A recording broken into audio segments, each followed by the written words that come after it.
আলাইকুম। আশা করি আলহামদুলিল্লাহ আপনারা ভালো আছেন। আলহামদুলিল্লাহ আমরাও ভালো আছি, কিন্তু আমি একটু অসুস্থ আছি। এই জন্য ভিডিওটা ভালো করে দেখাতে পারছি না, ভিডিওটা ভালো করে করতে পারছি না। এখানে আমি ডাল রান্না করে নিয়েছি, সকালে নাস্তাও খেয়ে নিয়েছি। এখানে আমি ভাত বসিয়ে দিয়েছি। এই চুলায় আমি আরিয়ানের জন্য নুডলস রান্না করে নিচ্ছি, যেহেতু ওরেও এখনও সকালের খাবার খাওয়া হয়নি। এখানে মাছ নিয়ে নিয়েছি, পাঙ্গাস মাছ। ডাল ভাত আমার হয়ে গেছে। এখন আমি পাঙ্গাস মাছগুলো ভেজে নেব। পাঙ্গাস মাছের আজকে ভুনা করব। এখানে আমি তেল গরম বসিয়ে দিয়েছি। তেলটা গরম হয়ে আসলেই আমি পাঙ্গাস মাছগুলো ভেজে নেব।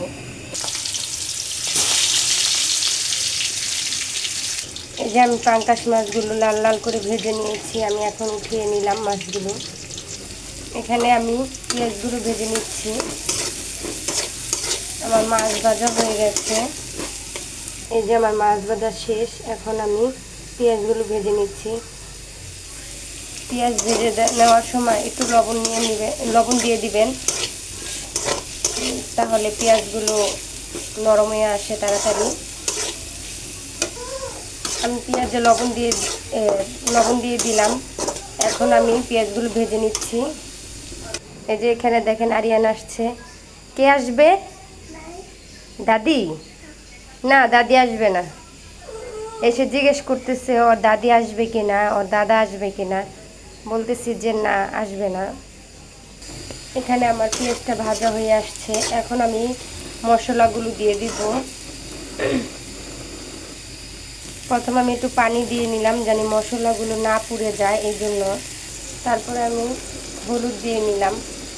এখন আমি মরিচের গুঁড়া দিয়ে নিলাম আর ধনিয়ার গুঁড়া দিয়ে মশলাটা আমি একটু ভালো করে কষিয়ে নেব। আমি পেঁয়াজ ভাজার সময় লবণ দিয়ে দিয়েছিলাম, এই জন্য আমি এখন আর কোনো লবণ দেব না। আর মাছ যেহেতু লবণ দিয়ে আমি ভেজেছি, এখন লবণ আর এখন দিব না। এই যে আমি মশলা কষিয়ে নিয়েছি, মশলা থেকে তেল বেরিয়ে আসছে। এখন আমি মাছগুলো দিয়ে দিব। এই যে আমি মাছ দিয়ে দিয়েছি এবং পানিও দিয়ে দিয়েছি। এখন মাছটা সুন্দরভাবে হওয়ার অপেক্ষায় থাকবে। এই যে এখানে আমি ঘরদোর গুছিয়ে নিয়েছি। রান্নার পাশাপাশি আমি ঘরদোরও গুছিয়ে নিই, তাহলে আমার তাড়াতাড়ি হয়, না হলে দেরি হয়ে যায়। আবার মুজাহিদরা আনতে যেতে হয় আমার মাদ্রাসায়, এই জন্য আমি একটু তাড়াতাড়ি করে নিই সব কাজগুলো। এই যে দেখেন আরিয়ান দুষ্টামি করতেছে, খেলা করতেছে।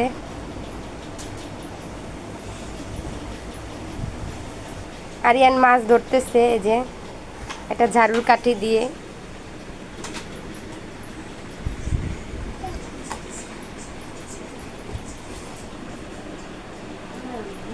কি করো তুমি?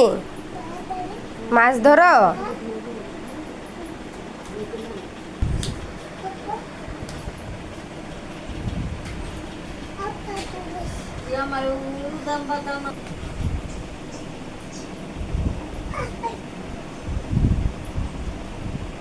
আমি নামানোর কিছুক্ষণ আগে লেবু পাতা দিয়ে দিলাম, জানি একটু ভালো লাগে, গ্রান করে। লেবু পাতা দিলে একটু গ্রান করে, এই জন্য। আমার রান্না শেষ। এখন এখানে আমি কাপড় চোপড় ভিজিয়ে নিয়েছি। কাপড় চোপড় ধুতে হবে, এই জন্য। যতই অসুস্থ থাকি না কেন, কাজ তো করতেই হবে। ঘুমাচ্ছে এখন, দেখছেন কত সুন্দর করে মাশাআল্লাহ দিলে ঘুমাচ্ছে। মাশাআল্লাহ বলতে ভুলে যাবেন না আপনারা। আর আমার ভিডিওটা যদি ভালো লেগে থাকে, তাহলে লাইক কমেন্ট শেয়ার করে দিবেন।